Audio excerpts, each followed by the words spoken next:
Equation of plane, एक plane की equation in normal form. Normal form में plane की इक्वेशन क्या होती है, ये तुमने पढ़े हैं एक्स एक्स वाई एक्स और जेड एक्स। अगर मान लिया इस पे कोई ये प्लेन है, जैसे ट्रायंगल हो गया, ठीक है ना, ये ट्रायंगल हमने लिया है, ये ट्रायंगल अगर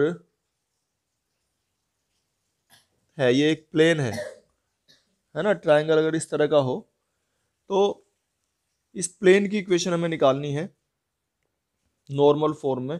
तो नॉर्मल फॉर्म में जो प्लेन की इक्वेशन होती है वो ये है कि अगर मान लिया इस पे कोई पॉइंट है ये इस प्लेन पर, और इसको इससे मिलाया, और इसकी जो डिस्टेंस है ओरिजिन से डिस्टेंस, मूल बिंदु से जो इसकी दूरी है, अगर वो d के इक्वल है, तो इसका फॉर्मूला ये इस तरह से बना हुआ है r dot n equal to D.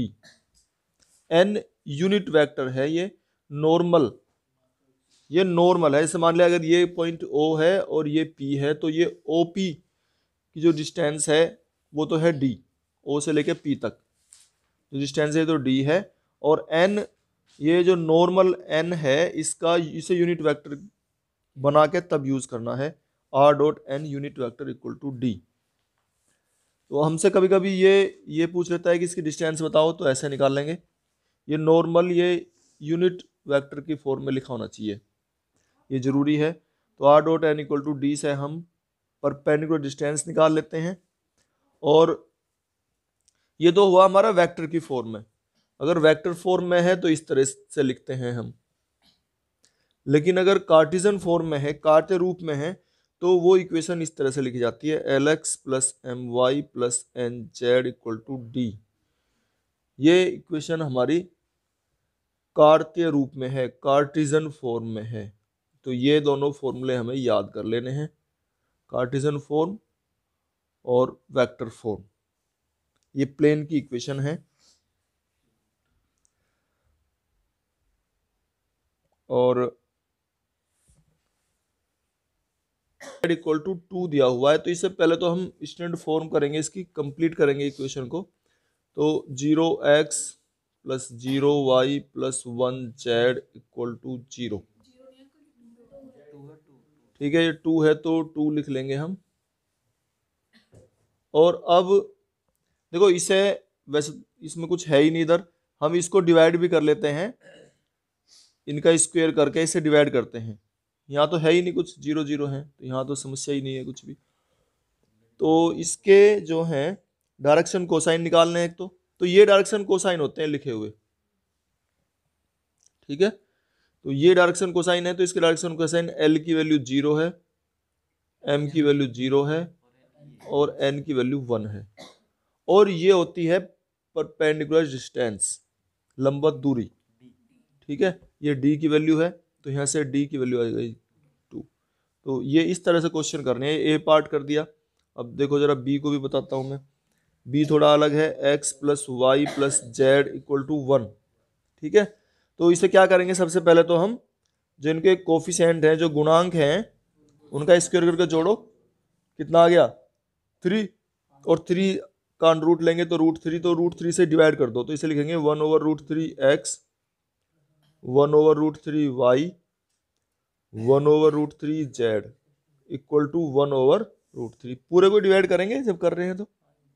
अब इसमें LMN, L की वैल्यू ये निकल गई 1/√3, M की वैल्यू ये निकल गई 1/√3, और N की वैल्यू भी निकल गई 1/√3, और D की वैल्यू आ गई 1/√3। तो इसे नॉर्मल फॉर्म में लाना जरूरी है।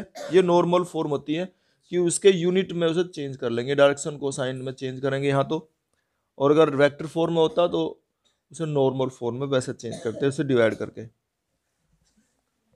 चलो इसका उत्तर कंप्लीट करते हैं। तो ऐसे लिखेंगे 0x प्लस 5y और प्लस 0z और इक्वल टू -8, ठीक है।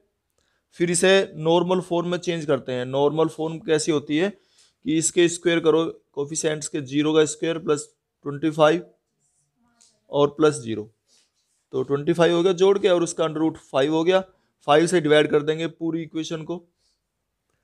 ठीक है, ये पूरी इक्वेशन को 5 से डिवाइड कर दिया हमने। तो अब इक्वेशन ये आ गई, इसमें ये तो इसकी डायरेक्शन कोसाइन आ गए LMN, यानी कि 0, 1 और 0, ये तो डायरेक्शन कोसाइन है हमारे परपेंडिकुलर के या नॉर्मल के कह दो। और ये हमारी P की वैल्यू है 8/5। P या D कह रहे थे हम, D की वैल्यू है ये परपेंडिकुलर डिस्टेंस। डिस्टेंस माइनस में नहीं लेंगे, ठीक है ना, डिस्टेंस हमेशा ही प्लस में ली जाती है, इसलिए वैसे भी परपेंडिकुलर डिस्टेंस है। दूसरा क्वेश्चन है, इसमें दिया हुआ कि मूल बिंदु से 7 मात्रक की दूरी पर है, यानी कि D का मान तो है 7, ठीक है, और सदिश ये दिया हुआ है N, जो अभिलंब है ये दिया हुआ है 3i + 5j - 7k, 3i + 5j - 6k। चलो, तो इसको हम यूनिट फॉर्म में, यूनिट नॉर्मल में चेंज कर लेंगे, इसका n यूनिट वेक्टर बना लेंगे।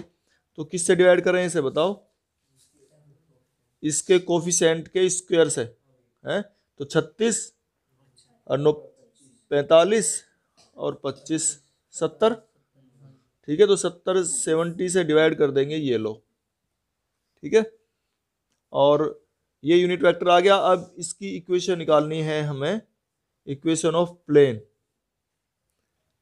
तो प्लेन की equation in normal form, normal form में प्लेन की इक्वेशन हो जाएगी r.n = d, n unit form में होना चाहिए, तो r.n, n की वैल्यू से रख लेंगे हम 3i + 5j - 6k ओवर √70 और इक्वल टू d की वैल्यू है 7, बस इसे रख देंगे, ये हमारी इक्वेशन आ जाएगी। ये 70, चलो ठीक है 70 रख दिया। ये प्लेन की इक्वेशन है, ये हमारी दी हुई है वेक्टर फॉर्म में, और इसे हमें कार्टेशियन फॉर्म में चेंज करना है। तो कार्टेशियन फॉर्म में चेंज करने के लिए हम जो है इसे r को ये लिख लेते हैं, r वेक्टर को हम xi + yj + zk इस फॉर्म में लिख लेंगे। तो जब यहाँ लिखेंगे इसे आ जाएगा ये xi + yj + zk और डॉट i + j - k = 2, ठीक है। अब इनकी मल्टीप्लाई कर लेंगे, डॉट प्रोडक्ट मतलब आई वाले की आई के साथ होती है मल्टीप्लाई, तो ये जाएगा 1x, यानी कि x आ गया, + 1y और -1z और इक्वल टू 2। ये हमारी कार्टेशियन फॉर्म में आ गई है निकल के इक्वेशन। तो इस तरीके से ही तुम्हें ये इसके क्वेश्चन करने हैं, बाकी बी पार्ट सी पार्ट जो है करो जरा। इसमें r को मैं +yj + zk, ठीक है, और डॉट प्रोडक्ट लिखेंगे s - 2ti + 3 - t j और +2s + t k = 15, ठीक है। अब इसकी जब डॉट प्रोडक्ट निकालेंगे तो i के i के साथ, j की j के साथ, k की k के साथ, तो निकालो। x की इसके साथ करेंगे तो x s - 2t + y 3 - t + z 2s + t और इक्वल टू 15, बस ये आगे निकल गए समीकरण इसके। देखो ये जो है क्या पूछ रहा है इसमें, हमें उसके फुट के कोऑर्डिनेट निकालने हैं, जो अभी हमने वैसे चित्र भी बनाया था। ये जो हमारा प्लेन बन रहा है और इस प्लेन पर यहाँ कहीं पॉइंट है, ये इस पॉइंट पर इस P पॉइंट के कोऑर्डिनेट निकालने हैं हमें, ठीक है, ये क्वेश्चन है ये। तो इसके कोऑर्डिनेट और मूल बिंदु से ये परपेंडिकुलर है, ये जो नॉर्मल है ये यहाँ से ओरिजिन से है, मूल बिंदु से। तो हम कैसे निकालेंगे, वही तरीका है, 2x + 3y + 4z = इसे 12 इधर ले जाएंगे और फिर इसे डिवाइड कर देंगे पूरे को, किससे, 4 चौक 16, 9 25 और 4 29 है, √29 से डिवाइड कर देंगे दोनों तरफ।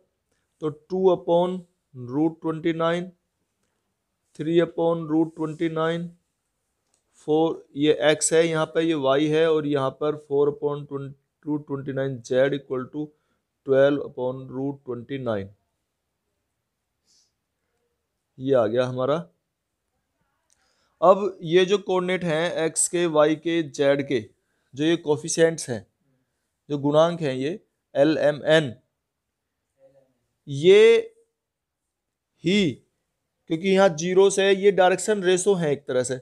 अगर तुम देखो ना, ये P पॉइंट है, ये जीरो है, तो जीरो और P ये नॉर्मल है ये, और इस नॉर्मल के डायरेक्शन कोसाइन होने का मतलब है ये इसके दिक् अनुपात है, और इसमें से घटा के निकाला गया है, ये 0 0 0 घटा रखे हैं, तो इसके फुट के ये